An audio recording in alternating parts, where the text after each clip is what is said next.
আজকে শেয়ার করব দারুণ চটপটা একটা স্ন্যাক্সের recipe, south Indian famous chicken 65-এর রেসিপি। খুবই সহজ আর টেস্টি এই রেসিপিটি বানানোর জন্য নিয়েছি ছোট ছোট সাইজের এরকম চিকেনের পিস। তো প্রথম ম্যারিনেশনের জন্য নিয়েছি টক দই, কাশ্মীরি রেড চিলি পাউডার, গোলমরিচের গুঁড়ো, আদা রসুনের পেস্ট, কুচি করে নেওয়া কারি পাতা আর একটা ডিম দিয়ে ভালোভাবে ম্যারিনেট করে নিয়েছি।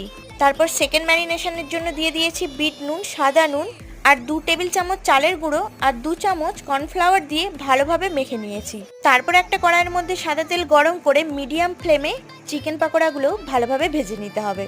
লাল লাল করে ভাজা হয়ে গেলেই তুলে নিতে হবে।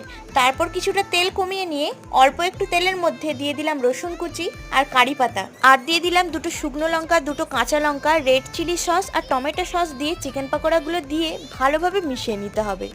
ব্যাস, তাহলেই একদম ready south Indian special street food chicken 65।